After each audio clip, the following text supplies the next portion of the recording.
اس کے بعد حضرت عمر نے حضرت سعد نے اور حضرت عمر نے اور حضرت ابو عبیدہ نے ایک بڑا زبردست قسم کا نا کمیونیکیشن چینل بنایا ہوا تھا. وہ چینل کیا تھا کہ ایک گھوڑا بیچ میں پلیس کیا جاتا تھا, یعنی کہ قادسیہ سے درمیان میں جہاں تک ایک گھوڑا بھاگ سکتا ہے اس کے آگے ایک گھوڑا کھڑا ہوتا تھا اور ایک میسنجر اور کھڑا ہوتا تھا.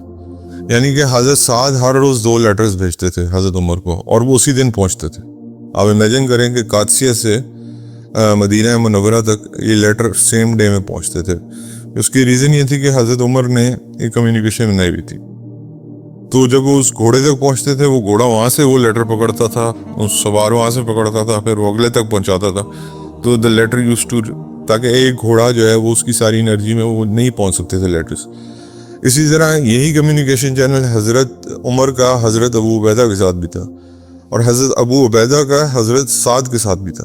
دس is a triangle going on, یعنی کہ تینوں کمیونیکیشن میں بڑے اسٹرانگ تھے. یہاں ہم اس وقت کن حالات میں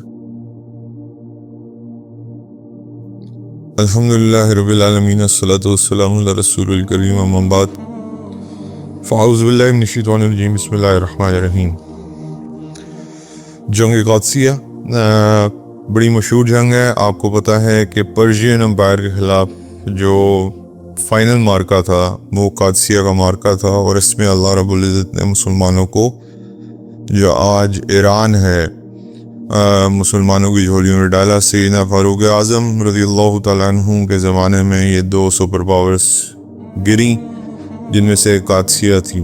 اچھا, اب یہ بات تو لڑائی تو لڑی گئی حضرت فاروق اعظم کے دور میں, لیکن اس کی ذرا جو اصل میں بنیاد ڈلی تھی وہ اللہ کے نبی صلی اللہ علیہ وسلم کے زمانے سے ہی ڈل گئی تھی.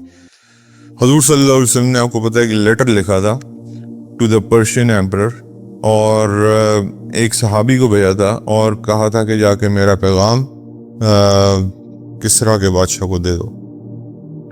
تو جب وہ وہاں صحابی پہنچے اور انہوں نے حضور صلی اللہ علیہ وسلم کا لیٹر اوپن کر کے سنایا اور کہا کہ میں محمد صلی اللہ علیہ وسلم کی طرف سے, یعنی کہ حضور صلی اللہ علیہ وسلم اپنی طرف سے بیان کر رہے ہیں کہ یہ خط محمد صلی اللہ علیہ وسلم کی طرف سے ہے to the great Persian emperor. یعنی کہ اس میں علماء یہ پوائنٹ بھی نکالتے ہیں کہ جب آپ کسی بڑے کو مخاطب کر رہے ہو تو آپ اس کی تعریف لکھ سکتے ہیں.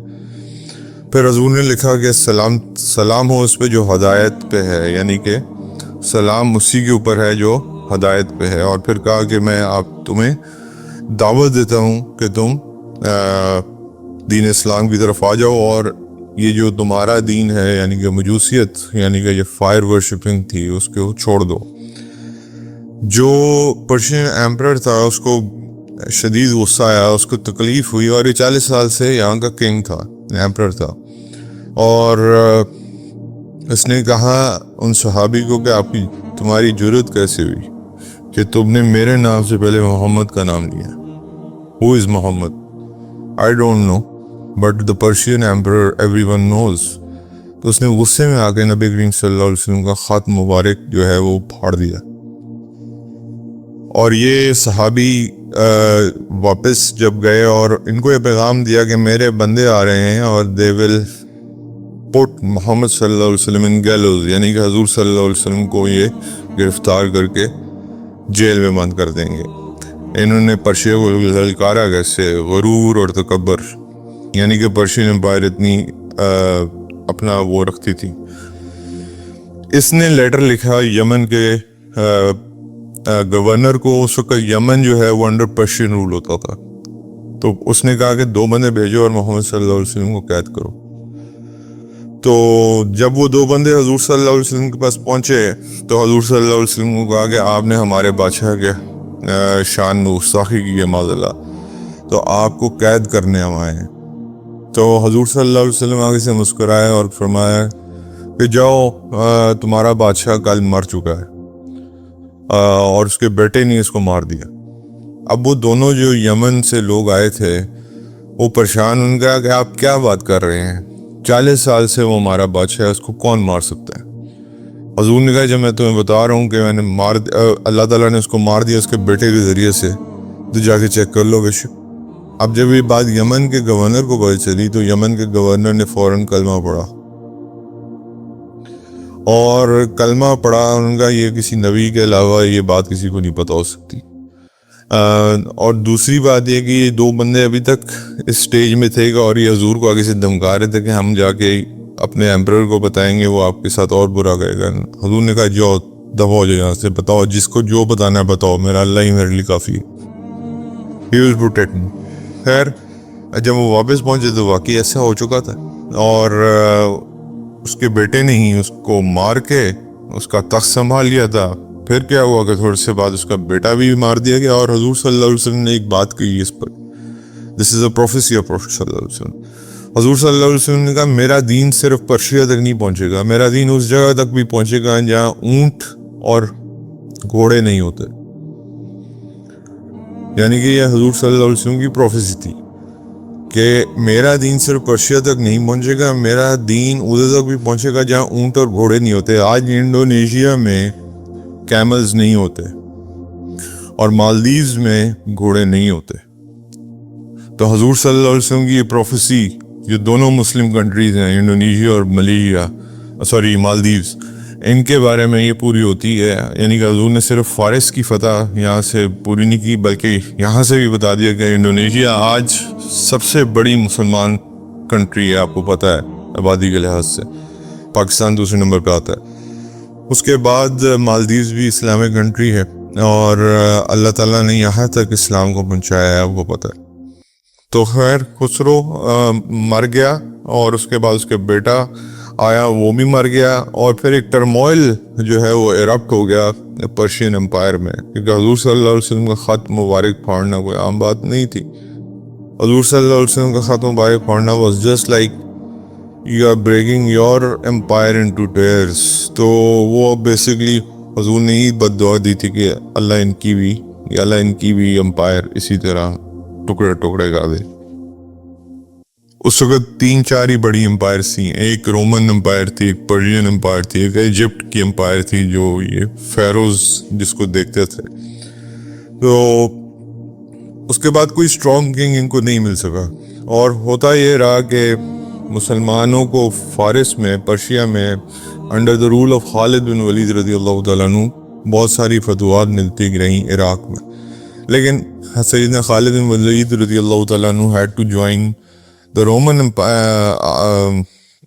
امپائر کے خلاف یرموک آ رہی تھی آگے۔ حضرت خالد بن ولید نے اپنا وہاں سے جو ڈائریکشن ہے وہ رومن امپائر کی طرف کر لی۔ اب پرشیا میں آہستہ آہستہ جو مسلمانوں کی فتوحات تھیں وہ جس تیزی سے چل رہی تھی وہ رک گئی۔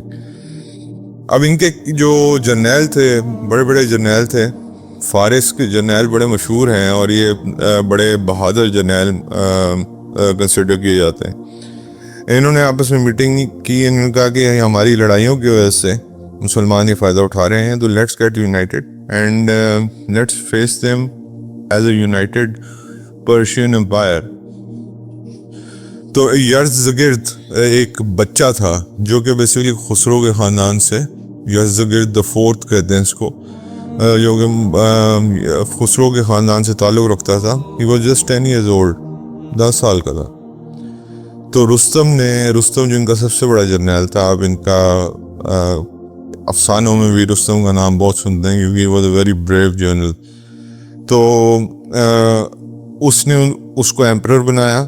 اصل میں اسٹرنگز اور کنٹرول بائی رستم، اور بس دکھانے کے لیے سامنے ایک بادشاہ بٹھایا 10 سال کا، اور صرف اس کی نسبت یہ دی گئی ہے خسرو پرویز کے خاندان میں سے۔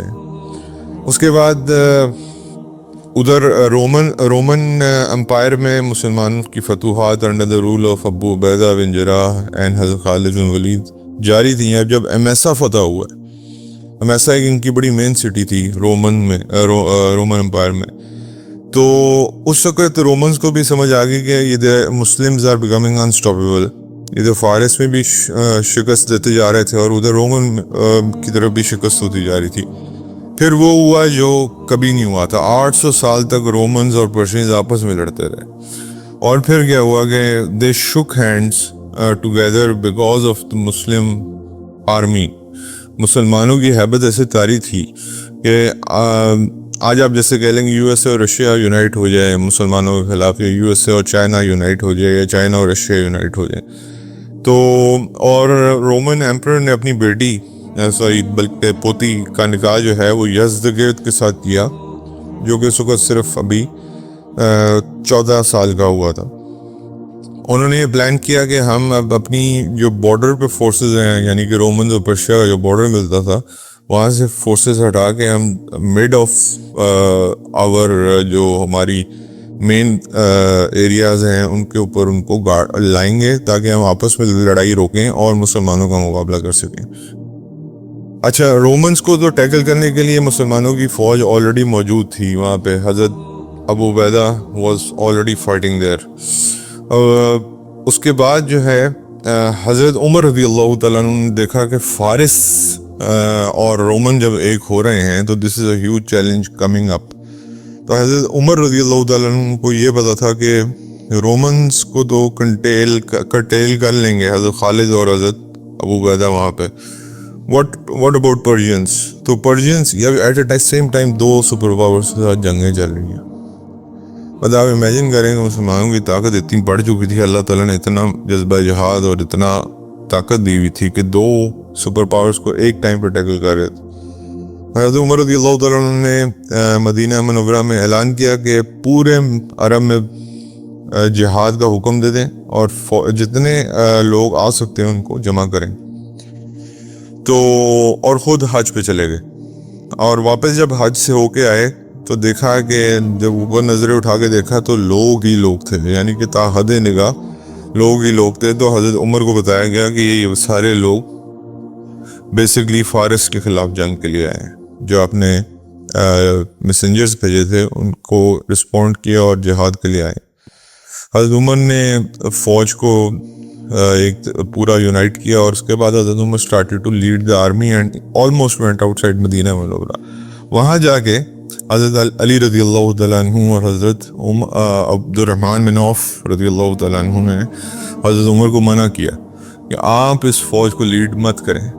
اس کی ریزن یہ ہے کہ we need you here in Madinah Munawwarah, کیونکہ ایک وقت میں دو سپر پاور کے ساتھ لڑائی ہو رہی ہے، اور اسٹریٹجی میکنگ میں آپ کا یہاں ہونا بہت ضروری ہے. اور خدا نخواستہ مسلمان اگر شکست کھاتے ہیں تو آپ کے پاس آ کے اپنا دل ٹھنڈا کر سکتے ہیں. اگر خدا نخواستہ آپ شہید ہو گئے تو پھر مسلمانوں کے پاس کوئی امیر نہیں ہوگا. تو حضرت عمر رضی اللہ تعالیٰ نے دونوں کی بات کو مانا، اور اسی طرح جیسے یرموک میں بھی حضرت عمر شریک نہیں ہوئے، اسی طرح قادسیہ میں بھی شریک نہیں ہوئے. اب مسئلہ یہ تھا کہ جو بڑے جرنیل تھے دے ور آلریڈی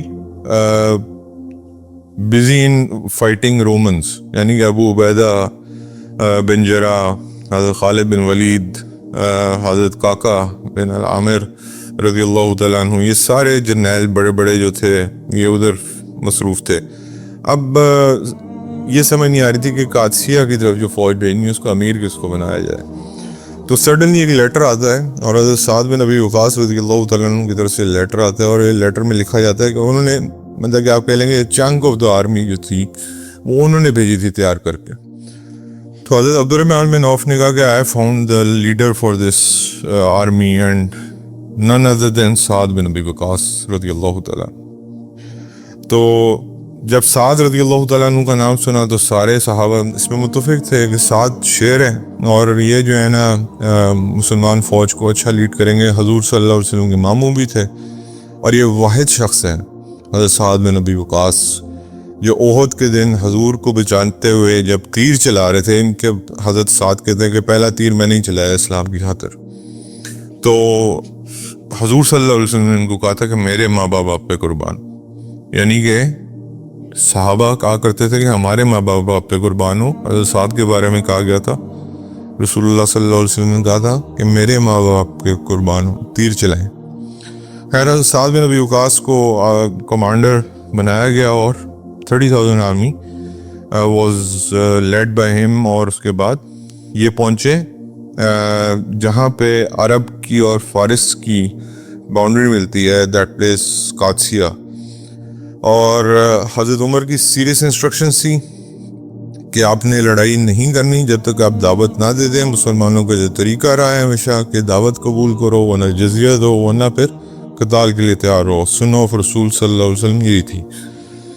اچھا جی, اس کے بعد مدائن ان کا کیپٹل تھا فارس کا.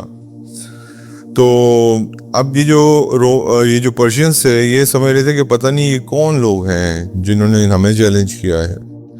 جب انہوں نے مسلمانوں کے کچھ ایک وہ جو ہوتے ہیں ایلچیز ہوتے ہیں ایمبیسڈرز ہوتے ہیں ان کو دیکھا, when they went to مدائن to meet Yazdegerd, کہ دونوں نے ان کی سمپلسٹی دیکھ کے کہا کہ یہ لوگ ہم سے لڑائی کریں گے, مطلب کہ بڑے سمپل اور بڑے سادہ کلوتھنگ میں.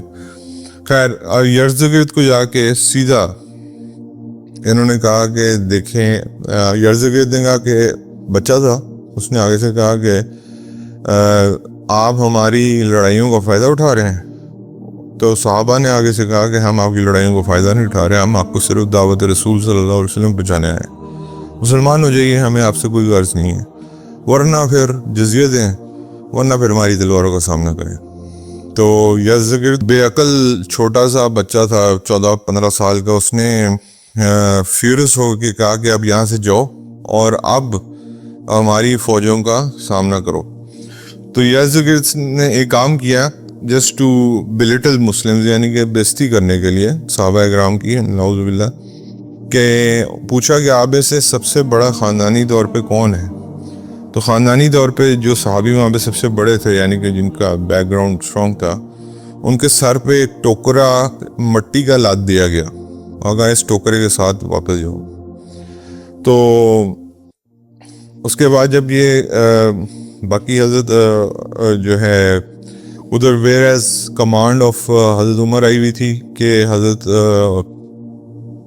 سعد بن ابی وقاص کو کہ مجھے قادسیہ کا پورا میپ چاہیے.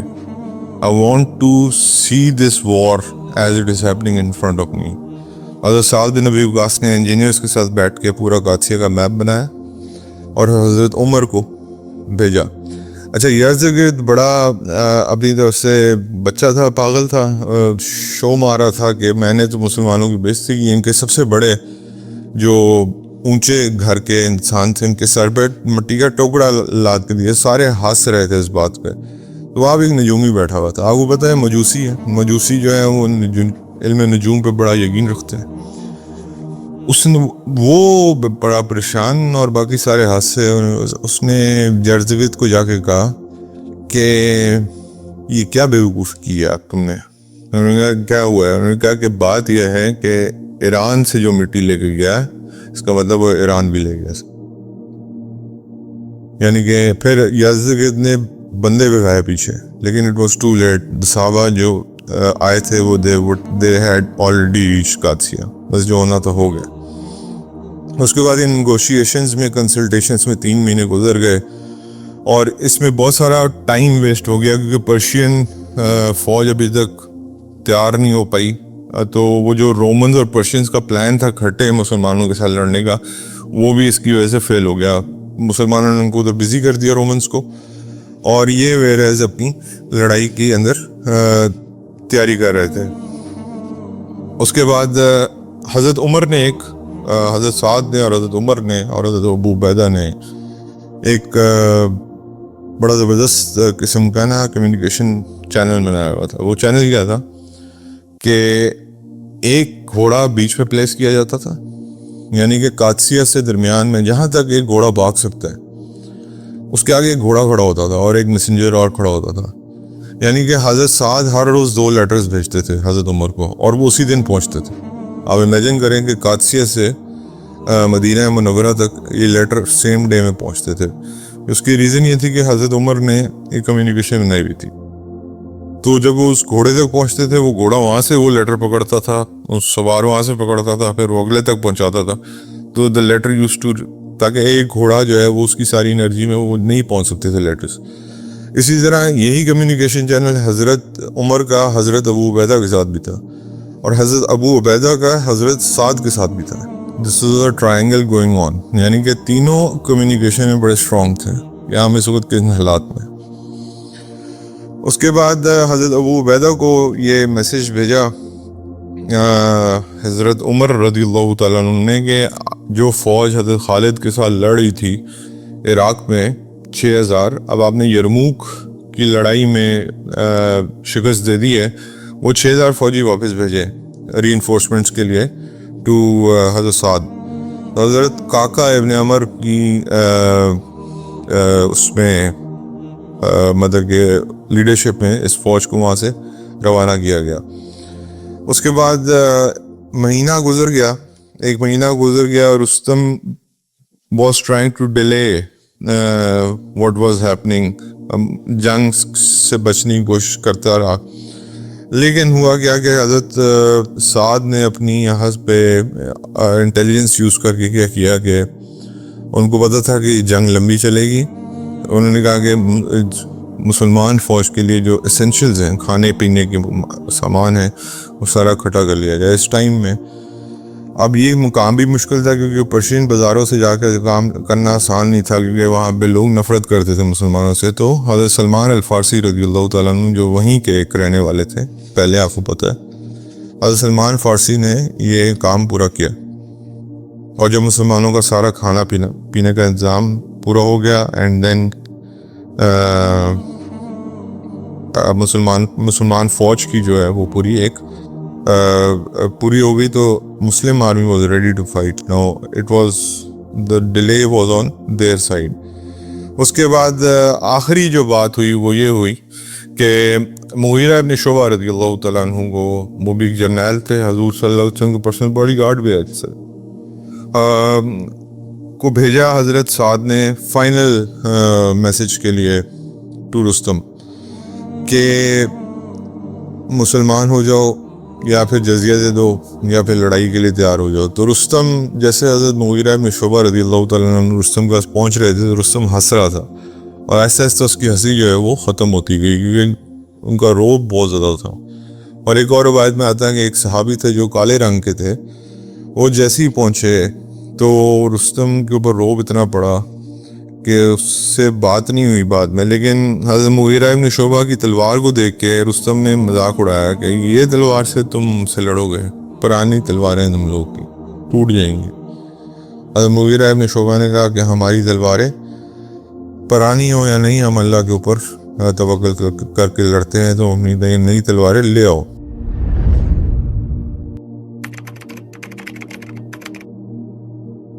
خیر ڈے 1 آف دا لڑائی، اب the battle begins finally. 4 days کی جنگ ہے اور بڑی ہی خوفناک جنگ ہے مسلمانوں کا اور دونوں طرف. اٹ از آج میں اور آپ بیٹھ کے سن رہے ہیں، لیکن whoever جس نے اس جنگ میں لڑائی لڑی ہے اس کو پتہ ہوگا کہ یہ اس کیسی جنگ تھی، خوفناک قسم کی. اب مسلمانوں کے اور پرشینز کے درمیان میں ایک ریور فلو کر رہا تھا.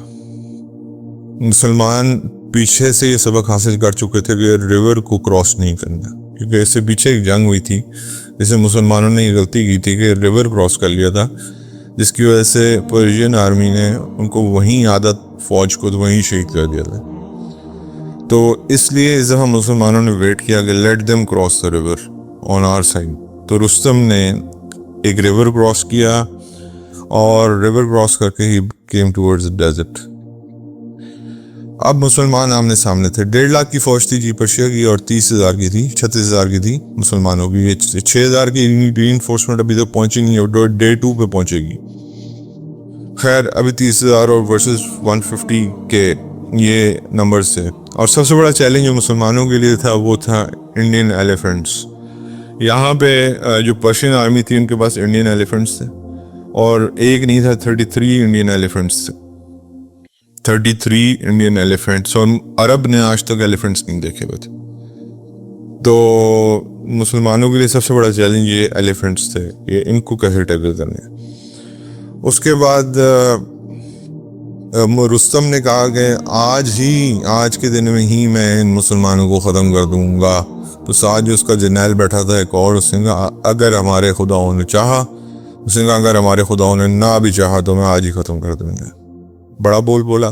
خیر اٹیک پرشین آرمی کی طرف سے فل اٹیک کیا جاتا ہے، جس میں وہ ایروز پھینکتے ہیں، اور ایروز جب پھینکتے ہیں تو مسلمانوں کی شہادتیں ہوتی ہیں، بہت تیز طریقے سے شہادتیں ہوتی ہیں. اور جب اور وہ کہتے ہیں کہ ایروز اتنے زیادہ تھے, یعنی کہ آپ امیجن کریں کہ جب کہ آسمان کے اندر وہ سن شائن جو تھی وہ نظر نہیں آ رہی تھی, تو اتنے ایروز آئے.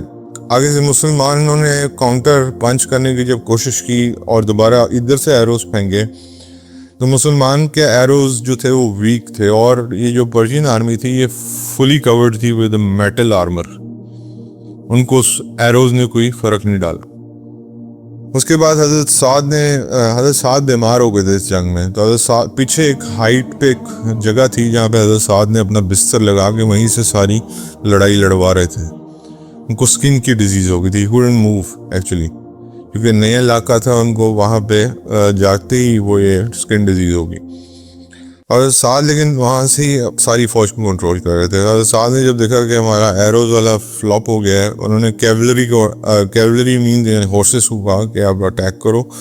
ہارسز جب ایلیفنٹس کے سامنے آئے تو ایلیفنٹس کو انہوں نے بھی نہیں دیکھا ہوا تھا, تو ہارسز آلسو اسٹارٹڈ ٹو, وہ بدک گئے, وہ پیچھے ہو گئے, بھاگ گئے, میدان چھوڑ گئے. اب last thing which Muslims had was infantry army. حضرت سعد نے کہا انفینٹری کو آگے بھیجو. انفینٹری کو بھی روندنا شروع کر دیا ایلیفنٹس نے. اب حضرت سعد بن ابی وقاص سوچ رہے ہیں, اب آپ دیکھیں آپ کے بڑے جرنیل ہیں اور آپ کے سامنے 3 حملے آپ کے ناکام ہوئے ہیں, یعنی کہ arrows didn't work, your cavalry didn't work, your infantry didn't work. حضرت سعد نے پھر ایک فیصلہ کیا, بنو تمیم. حضرت سعد نے کہا where are the fighters of Banu Tamim. Banu Tamim کے بارے میں ہے کہ they are the best fighters on the earth. عربی ہیں اور بیسٹ فائٹرز آن دا ارتھ ہیں, اور اللہ کے نبی صلی اللہ علیہ وسلم کی حدیث ہیں کے بارے میں کہ دجال کے خلاف بھی جو لوگ کھڑے ہوں گے وہ بنو تمیم میں سے ہوں گے. اور ان کو کہا کہ تم لوگ جا کے ان ایلیفنٹس کو کنفرنٹ کرو, اور پھر یہی ہوا کہ بنو تمیم نے جب جا کے ایلیفنٹس کو کنفرنٹ کیا تو ان کو زخمی کر دیا. اور اسی طرح شام ہو گئی, اور شام ہوتے ہی اس کے بعد جو ہے نا یہ جنگ کا پہلا دن ختم ہوتا. بنو تمیم کا میں آپ کو ایک اور بات بتا دوں, بنو تمیم اس وقت پوری دنیا میں پھیلے ہوئے ہیں. ایک ملک میں ان کی حکمرانی بھی ہے, عرب ملک میں, وہ آپ جا کے خود دیکھ لیجیے گا کس ملک میں.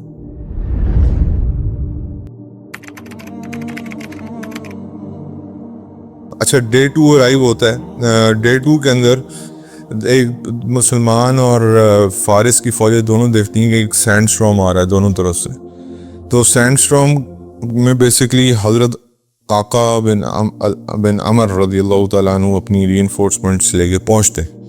حضرت قعقاع بھی بنو تمیم سے بلانگ کرتے تھے. حضرت قعقاع کے بارے میں مشہور ہے کہ he was a warrior who was heavy on 1000 people, یعنی کہ 1000 کو ہینڈل کر سکتے تھے. اور ان کے بارے میں ایک اور نبی حضرت عمر کی یہ فرمان ہے کہ جس فوج میں قعقاع ہو وہ فوج ہار نہیں سکتی. تو خیر حضرت قعقاع جیسے ہی پہنچے, حضرت قعقاع نے جاتے ہی ڈوئل کے لیے چیلنج کیا ان کے بڑے جرنیل کو. بہمان نام تھا اس کا. وہ سامنے آیا, اس نے حضرت قعقاع رضی اللہ تعالیٰ نے ود نو ٹائم اس کو ختم کیا. اور اس کے بعد حضرت قعقاع نے ایک اسٹریٹجی بنائی ہوئی تھی, وہ پوری 6000 فوج اکٹھی نہیں لائے, انہوں نے 100 کی ٹولیاں بنائی تھی کہ ہمیں جوائن کرتے جانا ہے, تاکہ یہ ٹیکٹیکل ایک وارفیئر کا وہ طریقہ ہوتا ہے کہ اگلوں کو یہ لگے کہ ان کی بار بار ری انفورسمنٹس آ رہی. حضرت قعقاع کو بتایا گیا کہ ایلیفنٹس جو ہیں وہ ہماری بہت تباہی کر رہے ہیں, ان کا کچھ کرنا پڑے گا. لیکن سیکنڈ ڈے ایلیفنٹس نہیں آئے تھے, کیونکہ پہلے دن بنو تمیم نے اتنا ان کو زخمی کر دیا تھا کہ second day elephants were not able to come. تو حضرت قعقاع نے پھر یہ کیا کہ حضرت قعقاع نے الٹی چال چلی, اور وہ یہ چال چلی کہ انہوں نے کہا کہ اپنے کیملز کے اوپر بڑے بڑے لکڑی کے وہ لادو جیسے ایلیفنٹس کے اوپر لادے ہوئے تھے, اور ان کے ہورسز کے سامنے لے کے جاؤ. تو جیسے ہی پھر یہ ہوا کہ کیملز کو ان کے ہورسز کے سامنے لے کے جب گئے, تو اس دفعہ پرشین کیولری یعنی کہ ان کے ہورسز بھاگ گئے وہاں سے. اور اسی طرح پرشین سٹارٹڈ ٹو ریٹریٹ, یعنی کچھ دن پھر جب اس دیکھا کہ رستم نے جب دیکھا کہ پرشینز ریٹریٹ کر رہے ہیں, تو رستم نے اکیلے تلوار نکالی اور he went into the Muslim lines. تو اس کی شرم کی وجہ سے پھر پرشینز نے بھی ریٹریٹ چھوڑی اور پھر لڑائی لڑی. پھر اسی طرح دوسرا دن ختم ہوتا ہے. ابو ماجان ایک صحابی تھے, بڑے دور سے آئے ہوئے تھے. انفارچونیٹلی فار سم ریزن انہوں نے حضرت سعد بن ابی وقاص نے دیکھا میرا گھوڑا نیچے نہیں ہے, and somebody is fighting on my horse. ابو مہجان نام تھا ان کا, اور ان کو حضرت سعد نے قید کر دیا تھا جس جگہ پہ وہ بیمار تھے وہیں پہ. اس کی ریزن یہ تھی کہ غلطی سے انہوں نے شراب پی لی تھی, اور سعد نے ان کو ایز اے پنشمنٹ وہاں قید کیا ہوا تھا. تو انہوں نے حضرت سعد رضی اللہ تعالیٰ عنہ کی وائف سے ریکویسٹ کی کہ آپ, میں بڑی دور سے آیا ہوں یہ جنگ لڑنے, آپ پلیز مجھے چھوڑ دیں. میں وعدہ کرتا ہوں کہ اگر میں شہید ہو گیا پھر تو میں شہید ہو جاؤں گا, لیکن اگر میں بچ گیا تو میں واپس ادھر ہی آ کے کہہ دوں گا. ان کی وائف کو رحم آیا, انہوں نے ان کو چھوڑ دیا, اور وہ حضرت سعد کا ہی اٹھا کے جو ہے نا horse he went into fight. اور لوگ ان کے بارے میں کہتے ہیں کہ ابو مہجان جب میدان جنگ میں آئے ایسے لگا جیسے کوئی اینجل اللہ نے بھیجا ہے نے ہماری مدد کے لیے. آسمانی لوگوں کو یہی ایک پرسیپشن ملی. پھر ایک والدہ کا اس میں ذکر آتا ہے کہ والدہ ایک کا ذکر آتا ہے کہ ایک والدہ جو تھیں وہ اپنے 4 بیٹوں کے ساتھ اس جنگ میں شریک تھی. ان کے ہسبینڈ بہت بڑے جنگجو تھے جو ایک جنگ میں شہید ہو چکے تھے. تو ان کی والدہ نے اپنے بیٹوں کو کہا کہ بیٹا میں تم لوگ کو ادھر اس لیے لائی ہوں تاکہ تم بہادری سے مسلمانوں کی فوج میں لڑو. والدہ ہوتی ہیں. خیر انہوں نے 4 بیٹوں کو رخصت کیا اور اللہ سے دعا کی اللہ ان کی حفاظت فرمائے. تو اینڈ آف دا ڈے 2 کے اینڈ پہ جب انہوں نے دیکھا کہ میں بیٹوں کو ڈھونڈنے کے لیے نکلی, تو جب ان کو زندوں میں نہیں ملا تو پھر انہوں نے دیکھا کہ جہاں شہید پڑے تھے وہاں 4 اکٹھے پڑے تھے شہید ہو کے. تو they 4 were defending each other. اور عام ماں ہوتی تو رو کے سر جو ہے نا آسمان سر پہ اٹھا لیتی. انہوں نے اللہ کے دعا کی الحمدللہ کہ آپ نے مجھے 4 شہیدوں کی والدہ بنایا ہے. ایسے جذبات تھے اس جنگ کے اندر.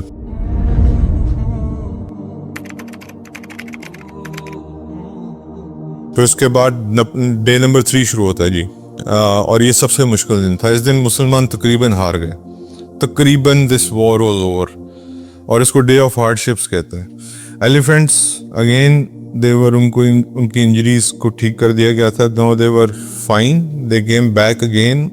اب اس طرح ان کی اسٹریٹجی یہ تھی کہ اب ایلیفینٹس اکیلے نہیں چلیں گے, ان کے ارد گرد انفینٹری بھی ہوگی, یعنی کہ ہر ایلیفینٹ کو ایک انفینٹری ڈیفینڈ کری ہوگی. تو اس کے بعد 3rd ڈے جب بروٹلی اٹیک کیا, رستم واز آلسو فرسٹریٹڈ گیا مسلمان ہمیں تیسرے دن تک کھینچ کے چلے آئے. تو اس نے آرڈر دیا اور بروٹلی اٹیک کیا, اور اس نے یہ حکم ساتھ یہ بھی دیا کہ ایک کیولری یعنی کہ ایک گھوڑوں کے اس کو کہ جا کے سیدھا جاؤ اور سعد بن ابی وقاص کو شہید کر دو. تو سعد بن ابی وقاص کے اوپر سیدھا حملہ ہوا, لیکن مسلمانوں کے کچھ بہادر لوگوں نے اس کو ریزسٹ کیا اور ان کو ختم کیا. تو سعد بن ابی وقاص اللہ نے بچا لیا. اب اس کے بعد حضرت سعد بن ابی وقاص کو صرف ایک ہی نظریہ تھا کہ ان ایلیفینٹس کو کیسے ہم نے ختم کرنا ہے, because they are the people who are these are the beasts. یہ جو جانور ہے یہ ہمیں تباہی اصل میں یہ مچا رہے ہیں. اور مسلمانوں کو اس دن سب سے زیادہ نقصان ہوا. بہت سارے مسلمان ایلیفینٹس کے پاؤں نیچے آ کے دب کے مرے, اور سب سے زیادہ شہادتیں جو ہیں وہ 3rd ڈے پہ ہوتی ہیں. اور مسلمان آہستہ پیچھے آ رہے تھے. مطلب کہ پریشر اتنا بلڈ ہوتا گیا کہ مسلمان پیچھے آتے گئے. اگین حضرت سعد نے بنو تمیم والوں کو بلایا, انہوں نے کہا کہ جا کے ان ایلیفینٹس کے آنکھوں پہ وار کرو, کیونکہ اور کوئی حل نہیں ہے. جب تک ہم ان ایلیفینٹس کو نہیں روکیں گے کچھ اور نہیں ہوگا. تو یہ ایسی ہے جیسے آج آپ کے سامنے ٹینک کھڑا ہو اور آپ کے پاس انفینٹری ڈویژن ہو تو آپ کیا کریں گے, وہ ایک گولے سے اڑا دے گا آپ کو سارا. تو یہ اس زمانے میں ایسے ہی کہا جاتا تھا. تو اب کیا ہوا کہ حضرت کاکا رضی اللہ تعالیٰ عنہ نے جو ہے نا بنو تمیم کو لے کے 7 ان کے اوپر چڑھ گئے ایلیفینٹس کو, ان کے آنکھوں میں مارا, ان کے اوپر سر پہ مارا. ایک الفا ایلیفینٹ تھا ان کا جو لیڈ کر رہا تھا, وائٹ کلر کا پینٹ ہوا تھا اس پہ. اس کو دیکھ کے باقی 32 ایلیفینٹس اس کے پیچھے چلتے تھے. تو جب وہ مر کے گرا ہے اور وہ بھاگا ہے انجرڈ ہو کے, مطلب کہ بھاگ رہا تھا تو پھر گر گیا, مر گیا, تو یہ باقی 32 ایلیفینٹس بھی واپس مڑے ہیں اور انہوں نے پھر آہستہ آہستہ ان کو کچلنا شروع کر دیا. لیکن جو باقی آرمی تھی وہ اسی طرح جو ہے وہ اٹیک کر رہی تھی مسلمانوں پہ, اور مسلمانوں کی شہادتیں اسی طرح ہو رہی تھیں. اور اتنی شہادتیں ہو چکی تھیں کہ مسلمانوں کو پتہ تھا اگر یہ جنگ 4تھے دن میں گئی, ہماری فوج کی تعداد اتنی نہیں ہے کہ ہم ان کو فیس کر سکیں.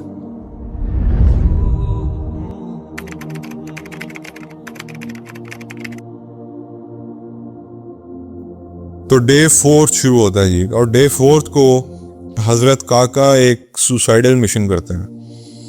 حضرت کاکا کیا کرتے ہیں کہ اس دن سینڈ اسٹارم بھی آ گیا, اللہ کی طرف سے, اللہ کی مدد بھی آ جاتی ہے. حضرت کاکا نے کچھ لوگ لیے اور ڈائریکٹ جا کے رستم, یعنی کہ چھپ کے پیچھے سے جا کے رستم کے اوپر حملہ کیا. ان کو پتا تھا کہ جب بھی ہم کوشش کرتے ہیں اس آرمی کو ختم کرنے کی, رستم آگے آ کے ان کے دوبارہ حوصلہ بڑھاتا ہے, تو لیٹس فنش رستم. تو سیدھا پیچھے گئے, رستم پہ حملہ کیا. Rustam again fought very bravely, unfortunately, لیکن کتنی دیر لڑ سکتا تھا.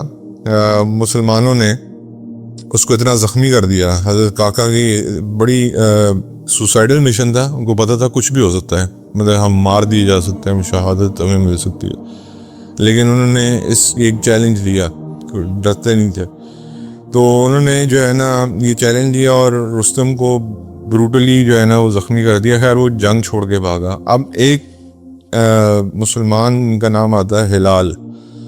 جب انہوں نے دیکھا کہ رستم چھوڑ کے جنگ بھاگا ہے تو انہوں نے اس کو فالو کیا, اور اس نے آگے دریا تھا, آپ کو پتہ ہی ہے, اس نے دریا میں چھلانگ مار دی. حضرت ہلال نے بھی دریا میں چھلانگ مار دی, اور پھر حضرت ہلال نے اس کو پاؤں سے پکڑ کے باہر نکالا, اس کا گلا کاٹا, اور اس کے بعد اپنے گھوڑے کے ساتھ باندھ کے واپس قادسیہ کے میدان میں لے کے, اور سیدھا جا کے رستم کے اس پہ چڑھے جہاں وہ بیٹھتا تھا, اور کہا کہ رب کعبہ کی قسم ہے رستم کو مار دیا. یہ سننے کی دیر تھی کہ پرشین آرمی میں ایک, کیونکہ سارا جو ابھی تک لیڈ کر رہا تھا وہ رستم ہی تھا, جو ان کو موٹیویٹ کر رہا تھا وہ رستم ہی تھا. پرشین آرمی کے اندر ایک ڈی مورلائزیشن ہو گئی, اور جس کی وجہ سے ایلیفینٹس ویسے ہی ان کو رونتے جا رہے تھے, اور ایک پرشین آرمی ایک دم سے جو ہے ان کا مورال گرا. اور اس کے بعد پھر حضرت سعد بن ابی وقاص نے آل آؤٹ اٹیک کا حکم دیا, اور پھر اس طرح فارس کی فوج کو اللہ تعالیٰ نے ہمیشہ کے لیے شکست دے دی. اور یہاں پہ قادسیہ کے میدان میں the great Persian Empire was brought down to their knees. اور جب ادھر حالات یہ تھے, سیدنا عمر رضی اللہ تعالیٰ عنہ کے, پہلے میں نے بتایا تھا روزانہ 2 خط جا رہے تھے. ڈے 1 سے جب یہ بیٹل شروع ہوئی تو خط کا سلسلہ ختم ہو گیا, کیونکہ اب جنگ کی طرف دھیان تھا. اور حضرت عمر کو کوئی خبر نہیں مل رہی تھی. حضرت عمر روزانہ مدینہ سے نکلتے تھے, قادسیہ کی طرف چلے جاتے تھے, جتنا دور جا سکتے تھے, دھوپ میں بیٹھ جاتے تھے. اور حضرت عبداللہ ابن عمر ان کے پاس آئے, ان کے بیٹے. ان کا ابا جی اگر آپ کو خبر آنی ہے تو انشاءاللہ مدینہ منورہ میں بھی آ جائے گی, آپ ادھر سے نکلیں واپس آئیں. حضرت عمر نے کہا کہ تم اگر مجھے یہ کہو گے کہ تم میں 2 سزائیں دوں گا, ایک امیر المومنین ہونے کے ناطے اور ایک دوسری ایک والد ہونے کے ناطے, لیکن جاؤ یہاں سے, مجھے صرف ایک ہی خبر کا انتظار ہے. مجھے تو حضرت عبداللہ ابن عمر نے کہا کہ میں آپ کو کمپنی کر دیتا ہوں, کہ مجھے تمہاری کمپنی میں نہیں چاہیے, مجھے صرف ایک خبر کی کمپنی کافی ہے, اور وہ یہ ہے کہ مسلمانوں کا کیا بنا. تو جو بھی آتا تھا حضرت عمر سے پوچھتے تھے کہ کیا بنا مسلمانوں کا, تو کوئی کہیں سے آ رہا تھا تو کوئی کہیں سے آ رہا تھا. پھر حضرت عمر لیٹ 4-5 ڈیز اسی طرح اس ایریا میں, اور آپ کو پتا عرب کی دھوپ کیسی ہوتی ہے. خیر فائنلی ایک بندہ آیا وہاں سے قادسیہ سے. حضرت عمر نے پوچھا کون ہے آپ, انہوں نے کہا میں قادسیہ سے آ رہا ہوں. تو حضرت عمر نے کہا کہ مجھے بتائیں کیا بنا. حضرت عمر واز ویری, آپ کو پتا ہے سمپلسٹی میں بہت زیادہ تھے, تو فوجی نے پہچانا نہیں کہ امیر المومنین ہے, اور اس وقت تک کیونکہ بہت زیادہ امت پھیل چکی تھی. حضرت عمر کو بھی لوگ شکل سے نہیں جانتے تھے.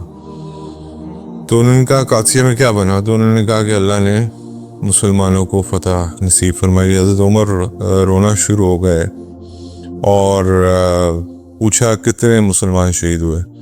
کہا 8,000. انہوں نے کہا کتنے 8,000 مسلمان شہید ہوئے اس جنگ میں. اتنی بڑی شہادتیں کسی جنگ میں نہیں ہوئی. اور پوچھا فارس والے کتنے مارے گئے؟ ان کا 20,000. انہوں نے کہا رستم کا کیا بنا؟ انہوں نے کہا رستم کو مار دیا گیا. ان کے سارے سپہ سالار مار دیے گئے. اس کے بعد وہ جو فوجی تھا وہ مدینہ منورہ کی طرف جاتا جا رہا تھا. حضرت عمر پیچھے بھاگتے جا کے انفارمیشن لیتے جا رہے تھے حتیٰ کہ مدینہ منورہ آ گیا اور لوگوں نے کہا یا امیر المومنین آپ بھاگ کیوں رہے ہیں؟ تو وہ فوجی جو ہے وہ پریشان ہو گیا, اس کو پتہ ہی نہیں تھا کہ حضرت عمر ہے. تو such was a class of the man اور such was a class of a مسلمان امیر. آج ہمارے حالات دیکھ لیں آپ. تو وہ فوجی ڈر گیا, اس نے حضرت عمر سے معافی مانگا. حضرت عمر نے کہا کہ آپ, کیونکہ حضرت سعد نے یہ انسٹرکشنز دے کے بھیجا تھا کہ خبر صرف امیر المومنین کو دینی ہے اور کسی کو نہیں دے. تو حضرت عمر نے کہا بالکل ٹھیک, آپ نے اپنی ڈیوٹی پوری کی. اور اب پھر حضرت عمر کے سامنے جب مال غنیمت آیا, حضرت عمر رونا شروع ہو گئے. اب سارے صحابہ بڑے بڑے موجود تھے. اور ان کا یا عمر یا امیر المومنین آج کیوں رو رہے ہیں؟ آج کیا وجہ ہے؟ آج تو ہم نے فارس کو شکست دی ہے.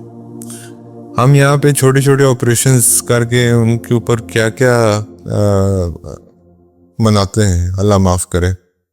مہینے ہماری سیلیبریشنز نہیں ختم ہوتی. سیدنا عمر رضی اللہ تعالیٰ عنہ نے فرمایا کہ محمد صلی اللہ علیہ وسلم اللہ کے سب سے قریب ترین انسان تھے, ان کو اللہ نے یہ چیز نہیں دی.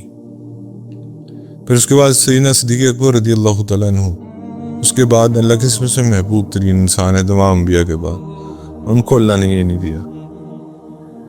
مجھے اللہ نے اس چیز سے آزمایا ہے, یعنی کہ جو مال غنیمت آیا تو اس میں بہت زیادہ سونا چاندی. آپ کو پتہ ہے فارس بہت امیر ایک وہ تھی, لیکن حضرت عمر کو اس چیز کی فکر نہیں تھی.